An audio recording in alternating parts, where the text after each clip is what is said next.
রানীগঞ্জে বচসা থেকে স্ত্রীর মাথায় হাতুড়ির আঘাতে খুনের অভিযোগে গ্রেফতার স্বামী। ঘটনাটি 20 সেপ্টেম্বরের পারিবারিক অশান্তি ও বচসা থেকে স্ত্রীর মাথায় হাতুড়ির আঘাত মেরে খুন করার অভিযোগ উঠল স্বামীর বিরুদ্ধে। আসানসোলের রানীগঞ্জ থানার শিশুবাগান এলাকায় শুক্রবার দুপুরে ঘটা এই ঘটনাকে কেন্দ্র করে ব্যাপক চাঞ্চল্য ছড়িয়ে পড়ে। মৃতার নাম শিল্পা শর্মা, বয়স 35 বছর। পুলিশ মৃতার স্বামী গুড্ডু শর্মাকে আটক করে থানায় নিয়ে যায়। পরে তাকে গ্রেফতার করা হয়েছে। ঘটনা প্রসঙ্গে জানা গেছে, শিল্পা শর্মা শুক্রবার দুপুরে গুড্ডু শর্মার সঙ্গে বাড়িতে ছিল। সেই সময় তারা নিজেদের মধ্যে পারিবারিক অশান্তিতে জড়িয়ে পড়ে। তাদের মধ্যে শুরু হয় বচসা। সেই সময় গুড্ডু শর্মা বাড়িতে স্ত্রীকে একা পেয়ে একটা ঘরের মধ্যে আটকে তার মাথায় হাতুড়ি দিয়ে বারংবার আঘাত করতে থাকে। চিৎকার চেঁচামেচি শুনে প্রতিবেশীরা দৌড়ে আসেন। তারা দেখতে পান যে ঘরের মধ্যে নিথর অবস্থায় পড়ে রয়েছে শিল্পা। সেখানে রক্ত মাখা হাতুড়ি নিয়ে দাঁড়িয়ে স্বামী গুড্ডু। এরপরই স্থানীয় প্রতিবেশীরা রানীগঞ্জ থানায় খবর দেন। সেই খবর পেয়ে রানীগঞ্জ থানার পুলিশ দ্রুত ঘটনাস্থলে পৌঁছায়। পুলিশ শিল্পার দেহ উদ্ধার করে রানীগঞ্জ থানায় নিয়ে আসে। একই সাথে গুড্ডু শর্মাকে আটক করে থানায় নিয়ে আসা হয়। জানা গেছে, কোনো কাজ না করা গুড্ডু দীর্ঘদিন ধরে স্ত্রী শিল্পার সঙ্গে নানান কারণে অশান্তিতে জড়িয়ে পড়তেন। ঝগড়া তাদের মধ্যে নিত্যনৈমিত্তিক বিষয় হয়ে দাঁড়িয়েছিল। তার পরিণতিতে গুড্ডু শর্মা যে এদিন এইভাবে স্ত্রীর মাথায় হাতুড়ির ঘা মেরে নৃশংসভাবে মর্মান্তিক ঘটনা ঘটাবে তা কেউ ভাবতে পারেননি। এলাকার বাসিন্দারা সবাই হতচকিত।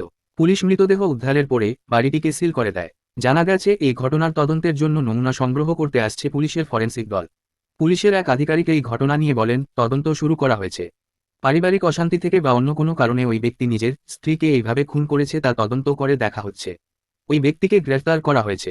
মৃতার বাপের বাড়ির তরফে লিখিত অভিযোগ দায়ের করা হলেও নির্দিষ্ট ধারায় মামলা করা হবে। শনিবার সকালে আসানসোল জেলা হাসপাতালে মৃতদেহ ময়নাতদন্ত करा হবে। से तो हम लोग अपना फैमिली में व्यस्त थे। वो लोग तो रात से झमेला कर रहा था, तो कर लिया, तो रात हो गया तो लोग सो गया, तो हम लोग भी सो गए। तो सुबह जब उठे तो वो लोग का हल्ला उल्ला हो रहा था। तो बेटी बोली मेरी कि मम्मी वो लोग का हल्ला हो रहा है। तो हम बोले कि वो लोग को जाने, तो लोग आपसे मेटल वो लोग संभाल लेगा, हमेशा होता रहता है। तो बोले नहीं पढ़ना होगा। मैं बेटी ट्यूशन जाने वाली थी, हमने तुम अपना पढ़ाई लिखाई करो, लोग को दिमाग नहीं लगाना होगा। तो पूरा हल्ला बुल्ला मारपीट होने लगा। तो हम बोले कि जाके बोले भी हम कि गुड्डू इतना झमेला काहे कर रहे हैं, मत मारा कीजिए, वही करे, छोड़ दीजिए। तो नहीं, हम लोग आपस का मेटल आप लोग जाइए, आप लोग बीच में पड़िएगा तो आप लोग को भी हम खत्म कर देंगे। मार रहा था, क्या देखे थे आप लोग?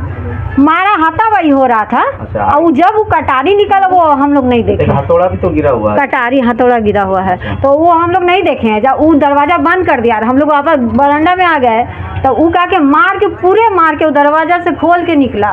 तब हाँ गुड्डू, तो हम लोग झांक के देखते हैं तो पूरा फ्लैट कर दिया उसको मार के। पूरा ब्लड गिरा हुआ है। पूरा ब्लड गिरा हुआ है। कितना साल शादी हुआ? 12 साल होता होगा।